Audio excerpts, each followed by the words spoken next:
Lockdown से पहले गीता के घर का नजारा कुछ ऐसा था कि रोहन ऑफिस जाता था और शिविन स्कूल। जिनके घर से जाने के बाद गीता काम खत्म करके बाकी समय आराम करती थी। लेकिन लॉकडाउन के बाद ऑफिस और स्कूल घर में ही खुल गए और इससे गीता का हाल वो तो आपको देखने में ही मजा आएगा। शिविन, ओ शिविन, महाराज उठने के लिए क्या 21 तोपों की सलामी लेंगे? अरे बिस्तर से बाहर निकल, ऑनलाइन क्लास स्टार्ट होने वाली है। अरे तुम भी हद करती हो, स्पीकर की तरह चिल्लाने की क्या जरूरत है? दिख नहीं रहा मेरी कॉन्फ्रेंस चल रही है। अब कैमरा और स्पीकर ऑन कर रहा हूँ, मुझे कोई शोर नहीं चाहिए। इस पर जैसे ही रोहन लैपटॉप का कैमरा और स्पीकर ऑन करता है तभी कुकर की सीटी बजती है। करा लो अब इसे चुप। लॉकडाउन नहीं हुआ, मेरी मौत का फरमान जारी हो गया। दोनों बाप बेटे ने नाक में दम किया हुआ है। ऐसा बोलकर गीता वहाँ से शिविन के कमरे में पहुँच जाती है, जहाँ शिविन अभी भी सो रहा होता है। ओ आलसी, अब अगर 5 मिनट में नहीं उठाना तो आज तेरा गेम और YouTube कैंसिल। माँ की बात सुनकर शिविन बिना 1 मिनट गंवाए उठ खड़ा होता है। उठ गया, अभी नहाकर भी आता हूँ। ये नाटक कहीं और, मुंह पर गीला कपड़ा मार और पढ़ने बैठ। शिविन की ऑनलाइन क्लास स्टार्ट हो जाती है, जिस पर गीता उसे वहाँ बिठाकर रसोई में चली जाती है। थोड़ी देर में उसे कमरे से कुछ आवाज सुनाई देती है, जिसे सुनकर वो कमरे में वापस आती है। हाय राम, तुझे क्लास अटेंड करने के लिए बोला था, कैमरा ऑफ करके बिस्तर पर नाचने के लिए नहीं बोला था। मम्मी मुझे कुछ समझ नहीं आ रहा, आप बाद में पढ़ा देना ना, वैसे भी अटेंडेंस तो लगी गई है। हाँ बेटा, जरूर बन जा, तू अभी से हम सबका बाप बन जा।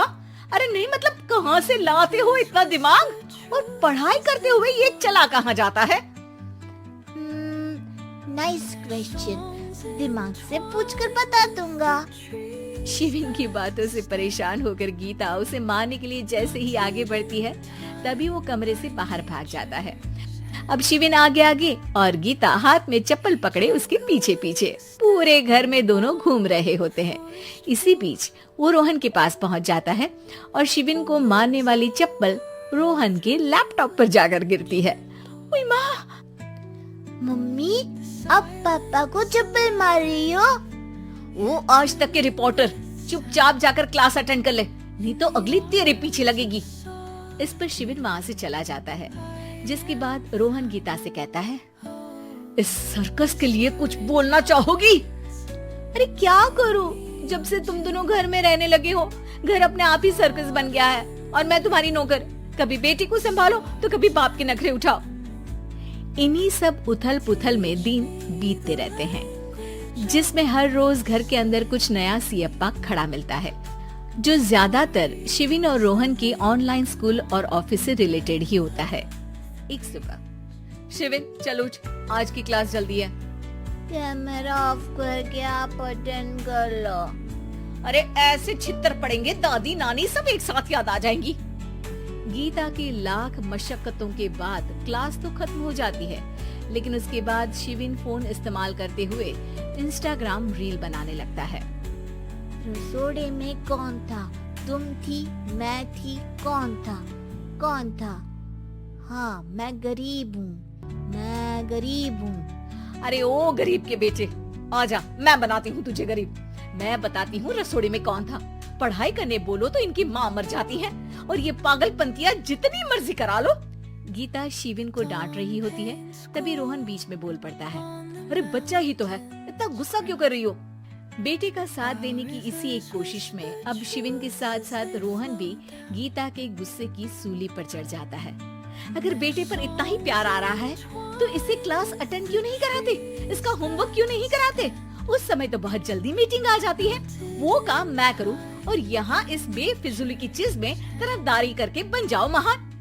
हे भगवान, कोई तो इनके ऑफिस और स्कूल खुलवाओ, मैं इन्हें और घर में नहीं सह सकती। अरे कुछ और मांग लेती, क्योंकि तुम्हारी ये विश इस साल तो पूरी होने से रही, कोरोना। हाय नास पिटे ने जिंदगी ही बर्बाद कर दी। खाए कोई पचाए कोई, कल मुझे चुन चुन कर सबको मेरी बद्दुआ लगेगी। उन्होंने दुनिया का और इन बाप बेटे दोनों ने मेरा जीना मुश्किल कर दिया। गीता वहाँ से चली जाती है, जिसके बाद रोहन शिविन से कहता है, अरे तुम्हारी मम्मी इतनी भड़की हुई क्यों है? आपकी वजह से पूरा समय घर में रहते हो और उस पर कोई काम कराने की जगह बस ऑर्डर देते रहते हो। अच्छा बेटे, सारा इल्जाम मुझ पर? पूरा दिन तो वो तुम पर ही चिल्लाती है। हाँ, मतलब दोनों का 50-50 है, कुछ करना पड़ेगा।